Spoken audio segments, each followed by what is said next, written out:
안녕하세요. JD부장구소의 소장 주도입니다. 오늘은 나스닥 7거래일 연속 상승 애플 올인이라는 주제로 말씀드리도록 하겠습니다. 2023년 1월 18일 수요일 시황입니다. 유튜브 멤버십에서는 최근 JD부장구소 투자 현황에 대해서 알 수 있습니다. 관심 있으신 분들은 동영상 아래 댓글 링크를 참조해 주시기 바랍니다.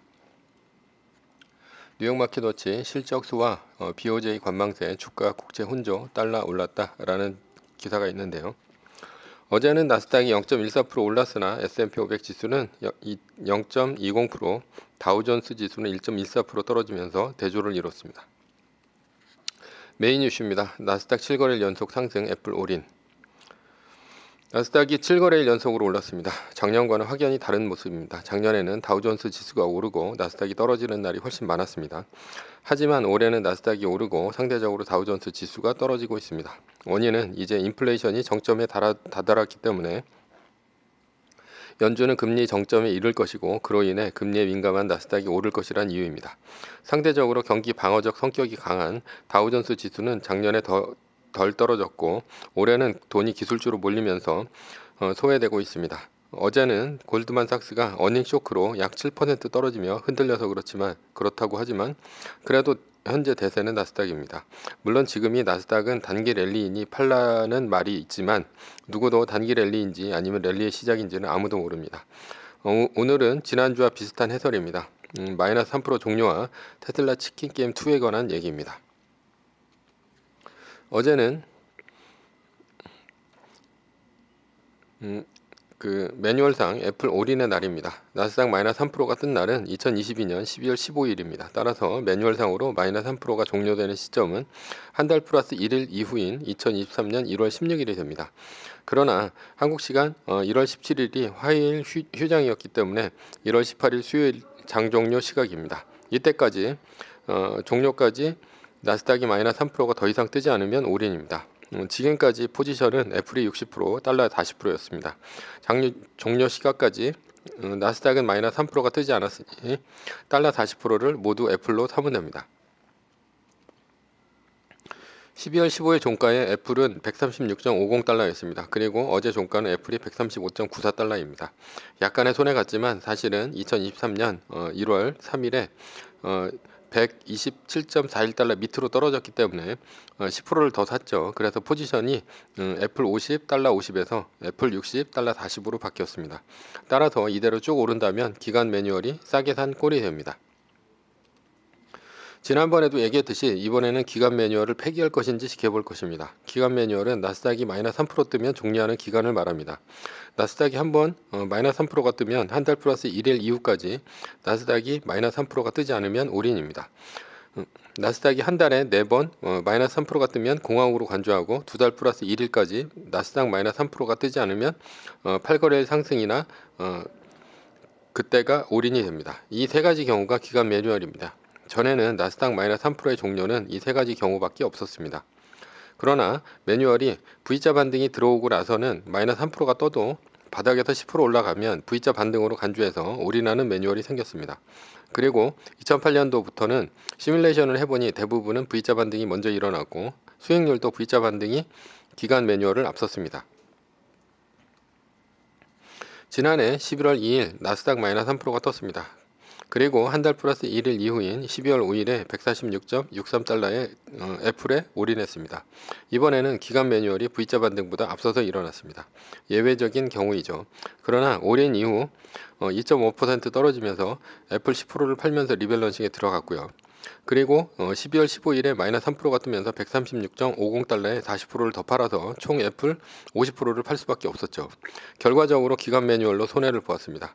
왜냐하면 만약 V자 반등 매뉴얼만 있었다면 154.71달러가 되기 전까지 애플 50%, 달러 50%를 지키면 되기 때문에 사고 팔고 할 필요가 없었기 때문이죠.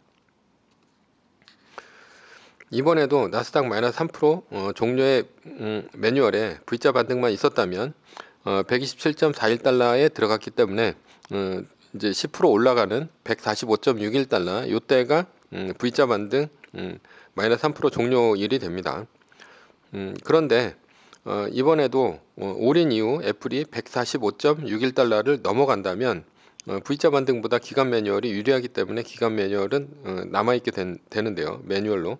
그러나 이번에도 145.61달러 여기를 넘어가지 못하고 다시 떨어진다면 마이너스 3%가 뜨면서 애플을 또다시 팔아야 한다면 기간 매뉴얼은 매뉴얼에서 삭제됩니다. 그리고 나스닥 마이너스 3%의 종료는 앞으로 무조건 바닥에서 10% 올라야 올인하는 V자 반등만 남습니다. 결론입니다. 나스닥 마이너스 3%의 종료 룰이 확실히 정해질 것입니다. 이번에 경우로 말이죠.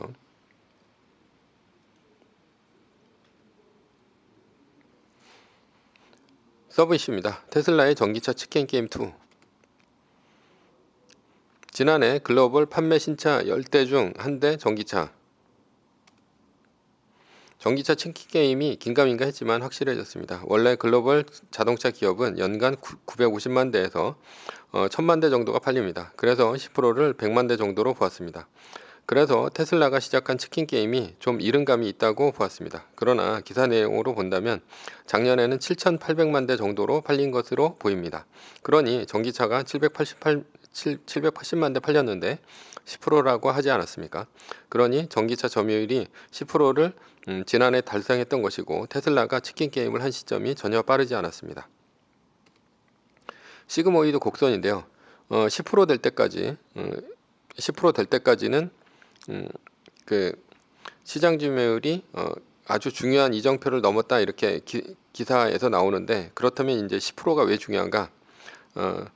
어떤 시장이 커나갈 때 시장 점유율 10% 될 때까지는 모든 기업의 주가가 오릅니다. 그러나 10%를 넘어서는 순간서부터는 아주 크게 올라가는 빠른 가속 구간으로 들어가는데요. 이때 10%가 그리고 80%를 넘어가면 이때부터 이제 안정기로 들어가게 됩니다. 치킨 게임은 시장 점유율이 높은 기업이 하위 기업을 죽이기 위해 규모의 경제로 가격 인하를 시작하는 것을 말하는데요. 테슬라는 전기차 업계 1위입니다. 그래서 치킨 게임이 시작되었죠. 테슬라의 주가는 가격 인하 이후 미국에서 판매가 크게 늘고 있다는 보도가 나오면서 7% 이상이 올랐습니다. 그래서 어제 테슬라 주가가 7% 이상 오른 것이기 때문입니다. 왜냐하면 가격 인하를 하면서 차가 잘 팔렸기 때문이죠. 떨어지는 시장 점유율을 다시 뺏어오려고 시작한 치킨 게임이기 때문에 초반 가격 인하 전략이 잘 먹히면서 주가가 올랐다고 볼 수 있습니다. 그러나 알아야 합니다. 그동안은 전기차 기업의 수익률이 낮아도 전기차 시장은 미래가치가 있기 때문에 주가가 올랐습니다.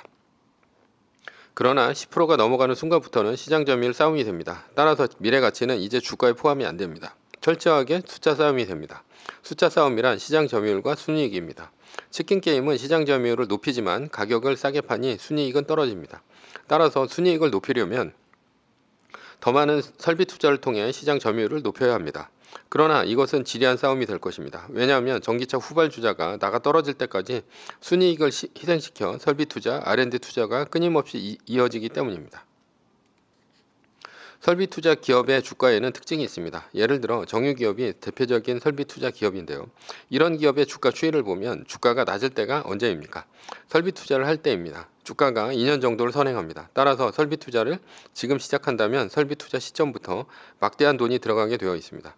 그러니 설비 투자를 하는 시점부터 주가가 떨어지기 시작합니다. 그래서 유명한 투자자인 스탠리 드러큰 밀러 같은 경우는 정유기업 등이 막대한 설비 투자에 들어간다는 뉴스가 나오면 그때부터는 주식을 팔아치운다 했습니다. 그렇다면 언제 주가가 오를까요? 주가가 오르는 시점은 설비 투자가 끝나고 본격적으로 규모의 경제를 이루어 순이익이 늘어날 때입니다. 순이익이 늘어난다면 순이익을 자사주 소각과 주주 배당으로 돌리면서 주가가 올라갑니다. 그런데 만약 순이익이 늘어날 시점에 치킨 게임이 치열해지면서 또다시 설비 투자에 막대한 돈이 들어가야 한다면 어떻게 됩니까? 주주에게 돌아가야 할 몫이 또다시 설비 투자에 들어가게 되면서 주가는 다시 떨어집니다. 이것이 무한 반복되는 것이 바로 디스플레이 종목입니다. LG 디스플레이의 주가 차트인데요. 지난 10년간 주가는 지난 10년간 4만원대 주식이 13,200원이 되면서 무려 68%가 빠졌습니다. 68% 정도가 빠졌죠. 이유는 중국의 디스플레이 기업과 치킨 게임 중이기 때문입니다. 순이익을 주주 환원과 자사주 매입으로 돌리지 못하고 설비 투자를 무한으로 하면서 10년대 떨어지고 있는 중입니다. 그렇다면 왜 테슬라는 지금 이 시점에 치킨 게임의 시작으로 봤을까요? 심상치 않은 테슬라 미 점유율 14% 뚝 이라는 기사가 있는데요. 기사를 보면 테슬라의 점유율이 그래프를 좀 보면 더 자세히 알 수 있습니다. 2020년 79%에서 21년 71% 그리고 22년 3분기에는 65%까지 떨어지고 있습니다. 그래서 지난번 테슬라가 하루에 10% 급락했을 때 이유가 바로 테슬라의 매출 성장이 매년 50%씩 한다는 것이 지키지 못하고 40% 성장해서였기 때문입니다. 이것은 시장 점유율과 순이익이 동시에 떨어지고 있다는 것을 말합니다. 기사를 보면 앞으로 3년 후가 되면 테슬라의 시장 점유율이 20%를 밑돌 것으로 보고 있습니다. 그리고 경쟁 차종이 159종으로 3배 이상 늘어난다고 했습니다. 따라서 경쟁자를 죽이려면 반드시 테슬라는 규모의 경제를 이뤄 가격을 낮춰 경쟁자를 압도해야 합니다. 여기서 애플과 테슬라의 미래 전략이 나뉩니다. 애플은 스마트폰 시장이 커질 때 가격을 낮추지 않고 고급화 전략을 썼습니다. 따라서 스마트폰 100%의 점유율에서 iOS 진영의 비율은 30%로 가라앉았습니다. 반대로 삼성을 비롯한 구글의 안드로이드 진영의 비율은 70%까지 시장 점유율이 올라왔습니다. 그러나 애플은 고급화 전략을 썼기 때문에 순이익이 떨어지지 않았습니다. 왜냐하면 설비 투자는 폭스콘에게 맡기고 설비 투자 비용을 떠넘겼기 때문입니다. 반면에 설비 투자와 R&D 투자를 지속적으로 하면서 치킨 게임 중인 안드로이드 진영은 속빈 강정입니다. 애플 작년 4분기 매출 149조, 사상 최대 영업이익률 삼성 모바일의 2배 넘어라는 이제 기사가 있는데요. 그래서 애플은 영업이익이 무려 30.9%에 이릅니다. 만약 애플이 설비 투자를 병행했다면 이룰 수 없는 숫자입니다. 이러한 막대한 영업이익으로 애플은 자사주 소각과 주주 배당으로 주가를 올리고 있습니다. 그러나 테슬라는 상하이 기가팩토리를 비롯해 세계 각지의 설비 투자를 늘리고 있습니다. 따라서 테슬라는 애플처럼 막대한 영업이익을 거둘 수는 없을 것으로 보입니다. 그렇다면 애플은 설비 투자를 하지 않고 어떻게 막대한 수익을 거뒀을까요? 바로 애플이라는 브랜드 파워 때문입니다. 애플은 설비 투자로 규모의 경제를 이루어 시장 점유율을 늘리는 대신에 시장 점유율을 포기하고 순이익을 거두는 전략을 썼습니다. 그러나 브랜드 가치가 애플처럼 막강하지 않다면 이 전략은 쓸 수 없습니다. 치킨 게임으로 순이익을 갈아 넣어 개미지옥에 빠질 뿐입니다. 애플은 스마트폰뿐이 아니라 앞으로 애플카, VR 기기 등으로 외연을 확장하겠지만 그렇다고 설비 투자를 직접 하지는 않을 것으로 보입니다. 공장은 지금처럼 남에게 맡길 것입니다. 애플의 전략은 돈은 안 되고 자본이 잠기는 설비 투자는 남에게 맡기고 자신은 막강한 브랜드 파워를 내세워 애플 매니아를 끌어들이고 그로 인해 늘어나는 막대한 이익을 주주환원에 쓸 것으로 보입니다. 애플카가 나온다면 사겠냐는 질문에 덮어놓고 애플카를 산다는 사람도 많습니다. 그것이 애플이 갖고 있는 브랜드 파워입니다. 결론입니다. 테슬라의 주가가 오르려면 상대방을 압도해 시장 점유율이 오르면서 규모의 경제를 이루어 순이익까지 늘어난다면 희망이 있습니다. 그러나 치킨 게임이 길어지며 상대방을 압도하지 못하고 설비 투자 지옥에 빠진다면 최악의 시나리오가 되겠죠. 매뉴얼입니다. 세계 1등 주식은 전고점 대비 2.5% 떨어질 때마다 10%씩 팔면서 리밸런싱을 하다가 나스닥 마이너스 3%가 뜨면 말뚝을 박는 것입니다. 그러다 반등이 시작되면 V자 반등 리밸런싱을 하면 됩니다. 자세한 내용은 JD 부장부터 다음 카페를 참조하시거나 동영상 밑에 리밸런싱 말뚝박기 댓글 링크를 참조하시기 바랍니다. 전제는 세계 1등 주식은 우상향합니다. 매뉴얼을 지키며 세계 1등에 투자하면 매년 25%의 복리로 10년간 10배, 20년간 100배로 재산을 불릴 수도 있습니다. 위의 상황은 매뉴얼일 뿐입니다. 따를 사람은 따르고 참고할 사람은 참고하시면 됩니다. 주식을 사고 파는 것에 대한 모든 책임과 이득은 본인에게 있습니다.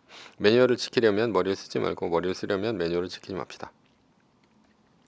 오늘은 나스닥 7거래 연속 상승 애플 올인이라는 주제로 말씀드렸고요. 지금까지 JD 부장부의 소장 조던이었습니다. 컨텐츠가 좋았다면 구독, 좋아요, 알람 설정 부탁드립니다. 지금까지 들어주셔서 감사합니다.